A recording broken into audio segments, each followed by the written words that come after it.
Assalamualaikum warahmatullahi wabarakatuh.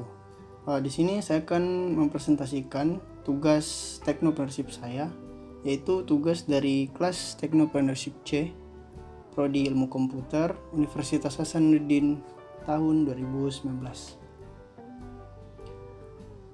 Jadi saya akan memperkenalkan diri. Nama saya Andi Alexander Mawan, NIM H0711911031 dari Prodi Ilmu Komputer, Universitas Hasanuddin 2019.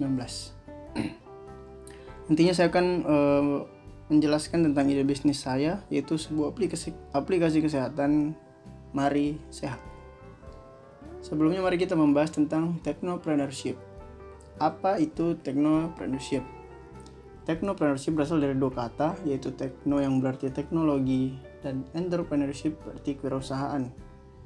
Jadi, teknopreneurship adalah sebuah inkubator bisnis berbasis teknologi yang memiliki wawasan untuk menumbuh kembangkan jiwa kewirausahaan. Ada beberapa fakta tentang teknopreneurship, yaitu teknopreneurship merupakan suatu usaha yang dihususkan untuk generasi muda, khususnya mahasiswa sebagai peserta didik. Karena dengan adanya generasi-generasi muda yang memahami tentang usaha, ini akan menjadi sebuah peluang untuk menggerakkan perekonomian yang lebih maju. Kedua, teknopreneurship berkaitan erat dengan pengembangan penguasaan iptek. Ini akan meningkatkan indeks penguasaan iptek dalam masyarakat karena teknopreneurship merupakan suatu bisnis berbasis teknologi. Ketiga, merupakan salah satu strategi terobosan baru untuk mensiasati masalah pengangguran intelektual yang semakin meningkat hari-harinya. Selanjutnya, aspek dasar dari teknopreneurship. Ada 4 aspek dasar. Yang pertama, teknopreneurship adalah proses penciptaan suatu bisnis menggunakan media teknologi. Kedua, teknopreneurship memerlukan waktu dan daya. Yang ketiga, adanya penilaian terhadap resiko. Jenis resiko bermacam-macam, tetapi umumnya dalam bentuk keuangan, fisik, dan sosial. Yang keempat, penghargaan dari menjadi entrepreneurship. Penghargaan dapat berupa kebebasan, kepuasan pribadi, maupun uang. Siapa sih yang menjalankan teknopreneurship? Jadi orang yang menjalankan teknopreneurship disebut dengan teknopreneur.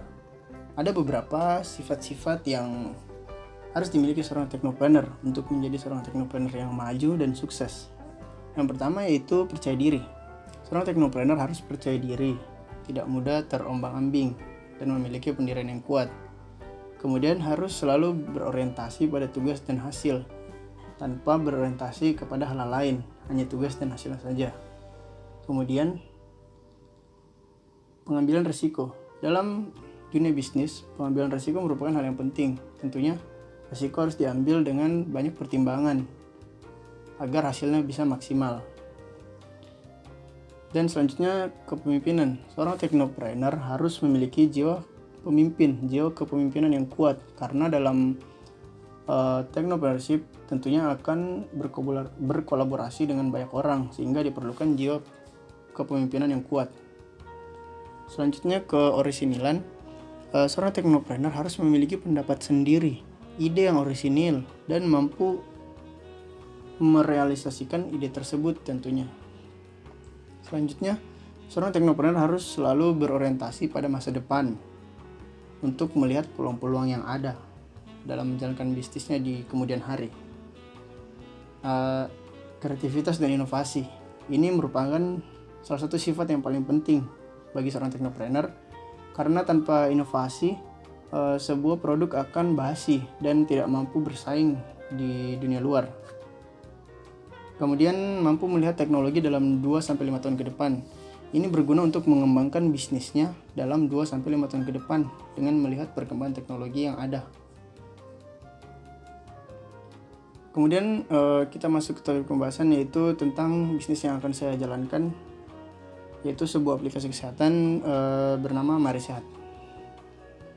Jadi ada sebuah kata-kata mensana in corpore sano, yang berarti di dalam tubuh yang sehat terdapat jiwa yang kuat. Kesehatan adalah elemen penting dalam kehidupan manusia. Ini merupakan latar belakang pengambilan tema bisnis saya, karena kesehatan tidak pernah lepas dari kehidupan manusia. Inovasi yang saya jalankan yaitu efisiensi akses kesehatan. Ini merupakan aplikasi berbasis mobile yang berisi info seputar kesehatan. Ada beberapa fitur dalam aplikasi ini, yaitu tanya jawab dengan ahli, RS Info, situasi darurat, dan Ayo Hidup Sehat. Selanjutnya saya akan menjelaskan beberapa fitur. Yang pertama, tanya jawab dengan ahli. Ini memungkinkan kita berkomunikasi langsung dengan para ahli kesehatan dalam waktu yang singkat. Kemudian ada RS Info. Ini merupakan sebuah fitur yang berisi tentang informasi rumah sakit terdekat. Untuk mengakses informasi tersebut akan digunakan waktu yang singkat tentunya. Situasi darurat merupakan fitur layanan cepat tanggap dalam keadaan darurat, sehingga kita dapat mendapatkan penanganan dalam waktu singkat. Ayo Hidup Sehat, ini merupakan sebuah reminder tentang bagaimana menjalani hidup yang sehat. Ini berisi tentang info-info bagaimana kita bisa menjalankan aktivitas sehari-hari dengan tentunya pola-pola yang sehat. Selanjutnya, rencana saya dengan aplikasi ini, apa yang akan saya lakukan?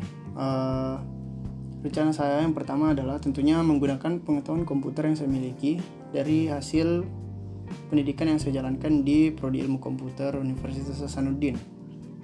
Yang kedua, mencari partner kolaborasi, tentunya dalam bidang kesehatan terutama. Yang ketiga, mengumpulkan atau survei keresahan masyarakat di bidang kesehatan.